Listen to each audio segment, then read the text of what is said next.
Hello, everyone. Welcome to IB Online. I'm MJ, your instructor for A-Level Sociology. Now, this lesson is a continuation of the previous lesson, but before we proceed, I'd want you all to have a look at the syllabus so that you know what we're doing. Now, we studying content, or we studying syllabus from paper one, that is socialization, identity, and methods of research. This is what we were covering. So we were discussing culture, role, norms, values, beliefs, customs, ideology, power, and status as elements in the social construction of reality. Now, in the previous lesson, we had spoken about culture. In the previous lesson, we had spoken about society, we had spoken about culture, and in continuation to that, let's move on and talk about what roles are. Now, roles are a set of norms or patterns of behavior that are culturally expected of a person or social group that occupies a particular status or social position in a society. Now, right now, I'm playing the role of a teacher. I'm playing the role of an instructor. I'm trying to teach you A-level sociology, right? So roles are a set of norms or a pattern of behaviors, a set of norms. A norm comes from the word normal, an act that is acceptable within a particular society. So roles are a set of norms or pattern of behaviors that are culturally expected of a person or a social group that occupies a particular status or a social position within a society. For example, doctors are expected by both society and their patients to act in a professional manner and to maintain confidentiality. That's the role of a doctor. Roles are also attached to different genders. Roles are also attached to gender, and that society often expects males and females to behave in a very distinctive masculine feminine way, which are learned through gender role socialization. So as we speak about roles, there are different roles that are expected from males within a society. Likewise, there are different roles that are expected from females within a particular society. And all of this is taught to us through gender role socialization. Gender role socialization, or when through different institutions, to begin with the family, we are taught how to behave in a manner that a male is expected to behave. When we're taught in a particular society to behave in a manner according to our prescribed, according to our gender. So males are socialized to behave in a manner that they could play the role of a male within a society, and at the same time females are socialized within a society through gender role socialization so that they could play the role of a female within a society. Now, describe two ways in which roles are a building block of culture in a particular society. You could get a question like this, a 4-mark question in your CIs too. Roles are a building block of culture for two reasons. Number one, roles are always played in relation to other roles. Now, for instance, what does this mean when I say roles are always played in relation to other roles? I am playing the role of a teacher right now. For me to be a teacher, this role has to be played in relation to other roles, such as the role of a student. A teacher is a teacher when there's a student. A doctor is a doctor when there's a patient, right? So they are always played in relation to other roles. For someone to play the role of a teacher, for example, others must play the role of a student. Roles contribute to the creation of culture because they demand both social interactions. Roles demand particular social interactions. People have to cooperate to successfully perform certain tasks, and that people are aware of others. So, for a teacher to be playing the role of a teacher, there has to be someone who has to be playing the role of a student. Now, moving on. In this respect, roles help individuals develop the ability to form groups and communities. Now, students as a group, teachers as a group, right? This is particularly the case when they involve role sets. That is, when the role involves a set of different relationship with different type of people, such as doctor's relationship with patients would be different as compared to the doctor's relationship and interaction with the nurses, with the administration staff, with other colleagues, doctors, so on and so forth. Likewise, I the way I play this role of a teacher with students has to be different from the way I play this role of a teacher when I'm with my colleagues, when I'm with the administrative people from any particular college. Now, this adds a further dimension to the cultural framework because it locks people into a range of relationships, each with its own routines and responsibilities. My routine and responsibility towards a student is different from my routine and responsibility towards another fellow colleague. One. Number two, so getting back, the question was describe two ways in which roles are a building block of culture in a particular society. Now, the second is every role has a name or a label. The name identifies a particular role and carries with it a sense of how people are expected to behave in a particular situation. Now, when we speak about a role carrying a name or a label. So, for instance, if I stick to the same example and I may talk about a teacher over here, the word teacher, the label teacher, with itself carries a set of characteristics that I'm bound to follow, right? For you to be a student, there are a set of characteristics that you're bound to follow. Now, I hope this has been easy here. Now, this is a question that we had in May, June 2021. And the question over here reads, describe two social roles associated with young people. Now, this is a typical 4-mark question. This is a typical 4-mark question. The first question that you get in your paper, and this 4-mark question that you get in your paper, this is this typically asks you to describe any two things, right? It asks you to describe any two things. This is a 4-mark question.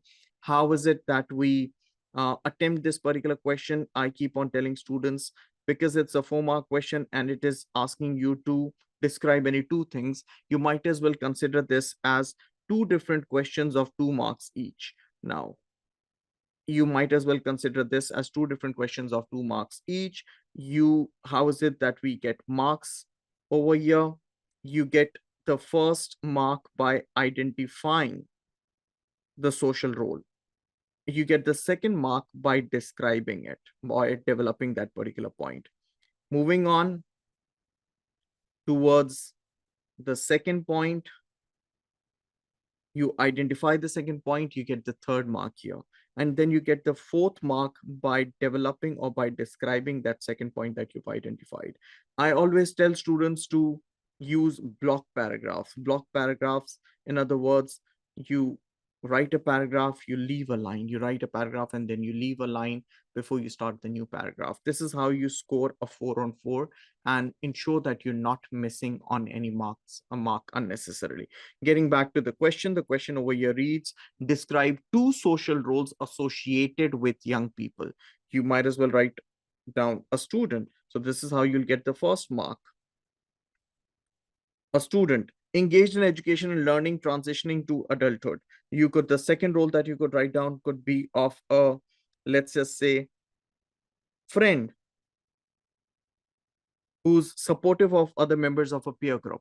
Now, reward a maximum of 2 social expectations. For each social role, up to 2 marks are available for each. And this is what I was telling you. You get the first mark for identifying a social role. You get the second mark for describing the social role, expectations of the social role. You do that, you leave a line, you then identify and then describe the second point. That is how you very conveniently, very easily score a 4 on 4. Now, moving on. Once we have spoken about what roles are, let's move on and talk about what the word values means over here. Now, before I proceed, let me remind you all of these are different elements that play an important role in the social construction of reality. Remember the topic, that is culture, roles, norms, values, beliefs, customs, ideology, power, and status as elements in the social construction of reality. Where does all of this come from? This is the part of syllabus that we are catering to. The first bullet that comes under topic 1.1. Now, taking this ahead as we speak about values here. What are values? Values are widely accepted beliefs. Values are widely accepted beliefs that something is worthwhile or desirable. Widely accepted beliefs. What is a belief? Belief is something that you hold to be true, that you believe to be true, right? So value is a widely accepted belief that something is worthwhile and desirable. They often stem from beliefs, but unlike beliefs, they're not based on information from the past, nor are they based on context. Rather, values are related to our needs. Whatever we need, whatever is important to us is what we value. A collection of value is known as a value system. Now, what is it that you value within a particular society? The values that we carry, they might differ from one society to another. What This is in terms of cross-cultural comparison. If you talk about a comparison between different cultures, if you talk about a comparison between different societies, you'd see how in one society there's something that is valued more as compared to others. For instance, in South Asian countries, religious identity is valued more than other identities. Now, moving on. Value systems do not have to be supported by everyone within a society. So, when you talk about a value system, what is a value system? Value system is a collection of values. Collection of values, you refer to that as a value system. Value systems do not have to be supported by everyone in a society, but to influence or shape behavior, they need to be accepted by the majority of those who make up a society. So it isn't necessary that everyone within a particular society supports or likes being or follows or is a part of a particular value system. But nonetheless, even when everyone is not a part of that value system, the majority of people should be. So, some values are universal, which means that they can be found in most societies across around the world. For example, most societies value human life, compassion for others, marriage, children, taking responsibility for the elders, and family life. Now, there are certain values that are considered to be universal. For instance, like they say, valuing human life, and hence murdering someone is a crime. Compassion for others, marriage is valued in many parts of the world. Having children or children are valued in many parts of the world. Taking responsibility for the elderly and family life. The common expectations provide a sense of order and predictability. The common expectations that we have within a society, right? What we value, the common expectations within a particular society, they provide a sense of order and predictability within that society. Because role play is guided by behavioral rules in two ways. Number one, all roles are prescribed aspects based on belief about how people should behave. Playing a role is guided or governed by values that provides general behavioral guidelines. A teacher should teach their students, a parent should care for the child, and so on. So when you talk about values, values play a very important role when it comes to individuals playing their particular roles within any particular XYZ society. Values provide only broad guidelines for role behavior. Values provide broad guidelines or guidances for a particular behavior. For example, it is understood that someone playing the role of a teacher should teach, but values do not tell him how to play this role.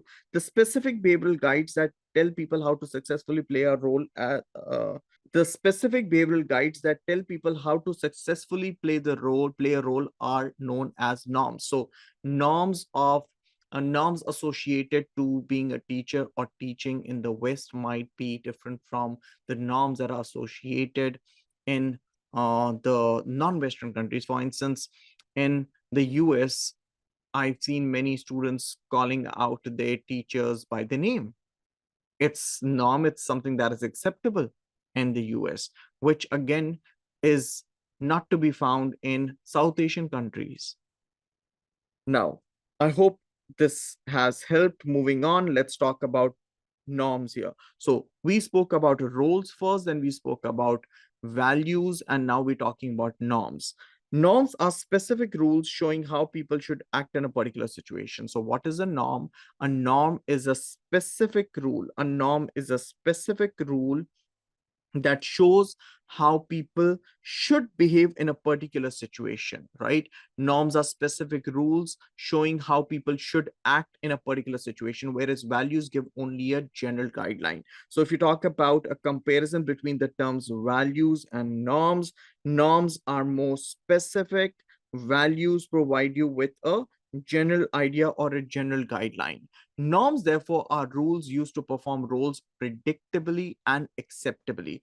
Norms are what are norms now? Norms are rules that are used to perform roles in a more predictable and an acceptable manner. Now, like I had mentioned earlier in the previous lesson, if you're extending hand towards someone, you're trying to shake hands with someone, you expect that person to shake hands back with you. So this is important. According to Robert Merton, because without order and predictability, behavior becomes risky and confusing. He uses the term anomie. Robert Merton uses the term anomie to describe a condition where people who fail to understand the norms operating in a particular situation react in a range of ways, from confusion through anger to fear. So what does the word anomie over here mean? Anomie refers to a condition where people fail to understand the norms within a particular society. If you're failing to understand the particular norms within a particular society, the likelihood that you might not behave according to the expectations individuals hold in a particular society would be there, right? So if you are not behaving the way the society, the people within a society expects you to behave, that would lead to confusion, that would lead to anger, that would lead to fear, that would lead to instability within a society, that would lead to unpredictability within a society, that would lead to the social order within a society being disturbed. So norms also shape how people interact with one another. Most societies have unique cultural norms which shape how members of those societies should behave when meeting, greeting, and addressing others. Now, I just give you an example of addressing others, like when I was saying teachers in the West, I mean, students in the West, I've seen in the US, I've seen students calling out the teachers with their name, which again, now see, this is, we talking about unique cultural norms. There are certain norms that are acceptable in one part of the world and they're not acceptable in others, so on and so forth. Erving Goffman argues that norms are more open to interpretation and negotiation than either roles or values. So norms, according to Goffman, are more open to interpretation. They're more open to negotiation. Now, what does it mean when Goffman says norms are more open to interpretation? According to Erving Goffman, different norms might be interpreted in a different manner by different individuals, by individuals belonging to different groups, right? So the likelihood that a norm might be misinterpreted is always there. One. Number two, norms are more open to negotiation as well. That, in other words, means norms are more open to negotiation, which in other words means individuals tend to bring in a change in the norms within a particular society. A norm is not a fixed rule that has always been there since forever. So norms change. Things that were not acceptable back in the 19th century, you see them to be acceptable in our societies today in the 21st century. So, Goffman argues that norms are more open to interpretation and negotiation than either roles or values. This means that they can quickly adapt to changes in the social environment. There are many ways to perform a teaching role.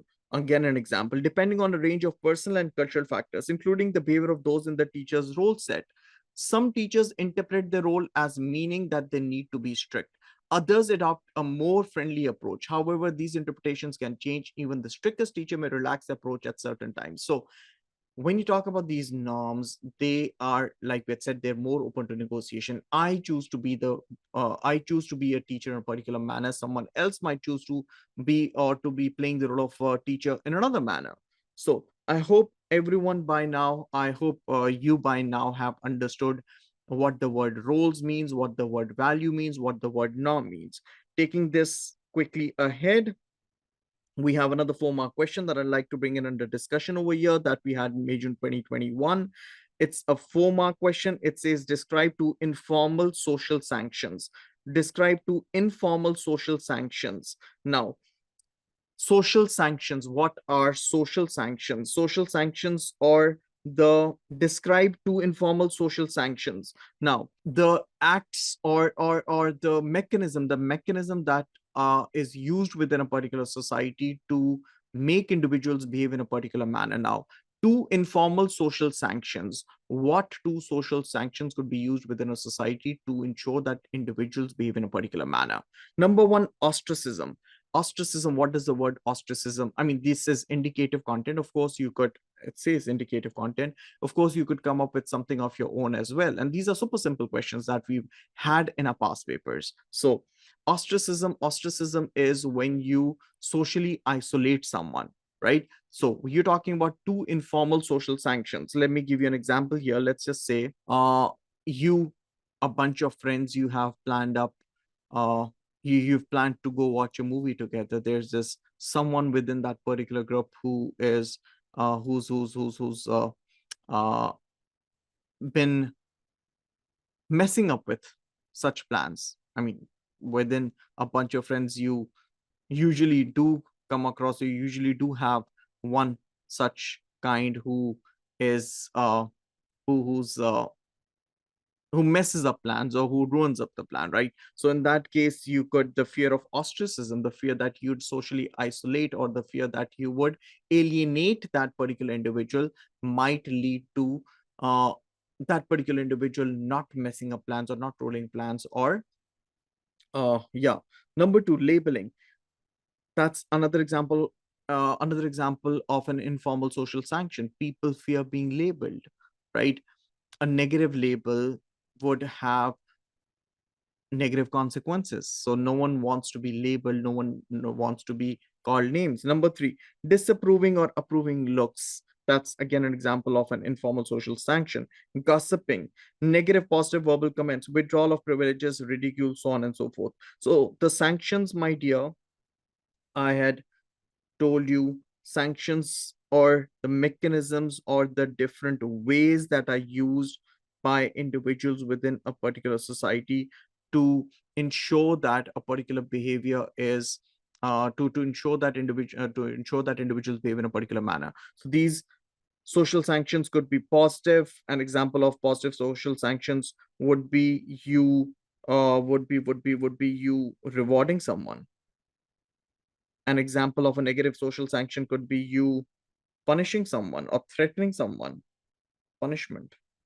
So yeah, again, we had another question, another simple question. This is a question from May June 2022, happens to be a 4 marker. Yes, we this 4 mark question that I'm referring to, third in a row for now. This is the first question that you come across when you're sitting for your A level sociology examination. So, and I believe these 4 marks, again, because they're easy questions, typically, if you're well prepared, you know how to attempt these questions, you are the likelihood that you'd score a 4 and 4 are always high. So describe two examples of social norms. Norms are acts that are acceptable in a particular society at a particular time, place, and situation. So describe two examples of social norms. Greeting is an example of social norm. Bowing, bumping noses, shaking hands, dressing, clothes, school uniform, business clothes, cuisine, diet, these are examples of social norms. I mean, these are indicative content. You want to use these, you use these. You can think of something better, you might as well do that. Again, the same technique, the same answering technique has to be followed, the one that I had mentioned over here. You get the first mark for identifying the first point, you get the second mark for describing it, you get the third mark for identifying the second point, you get the fourth mark for describing the second point. So that's super simple. Once we have understood what the term roles means, values means, norms means, let's move on and talk about this. Let's move on and talk about the word belief. Now, beliefs, roles, values, and norms provide an important framework within which relationships can be ordered and made mainly predictable. A further layer of cultural structuring involves beliefs. Now, what are beliefs? These are important, deep-rooted ideas that shape our values and are in some respects shaped by them. So, what are beliefs? They are deep-rooted ideas. Beliefs are deep-rooted ideas. We're not talking about them being true or not. We're not talking about them being correct or not. Nonetheless, they are deep rooted ideas, beliefs that we carry at the back of our head that shapes our values. So, deep rooted ideas that shape our values are referred to as beliefs. Deep rooted ideas that shape our values are referred to as beliefs. And in some respect, they are shaped by them too. In other words, we're talking about the flip side of the coin, where these beliefs are shaped by the values too. So values shape beliefs and beliefs shape values as well. While all values express a belief, all beliefs do not necessarily express a value. They are more general behavioral guidelines that include ideas, opinions, views, and attitudes. So beliefs are more general behavioral guidelines They're more general behavioral guidelines that include ideas, opinions, views, and attitudes that individuals carry. These may or may not be true. What matters is that they're believed to be true. Remember when I initially said these beliefs might, there's a possibility that they believe these beliefs might not be true too. Nonetheless, they are believed to be true, right? They might be or might not be true, but by and large, people think that they're true. Beliefs in contemporary societies are many and varied, but they perform a significant structuring role when combined with ideologies. Now, if we talk about beliefs, you might as well give this a read. Beliefs are strong convictions or principles that individuals or social groups generally hold to be true, usually without evidence that such beliefs are actually true. If we compare societies past and present, we can see that certain cultural beliefs dominate in particular society. These beliefs may originate in religion, in political ideology, and historical tradition. So I hope everyone has understood this topic. The topic is culture, roles, norms, values, beliefs, customs, ideology, power, and status as elements in the social construction of reality. Now, about the significance of this particular topic, do we get questions on these? Yes, we do. Usually, we end up getting 4 markers on this particular topic. So, as long as you have understood what cultures are, roles are, norms are, values are, beliefs are, customs are, ideology, power, and status, we good to go. So ideology, power, and status, these 3 elements, we discuss them further ahead in the upcoming lessons that we'd have. I hope this has been helpful. Thank you.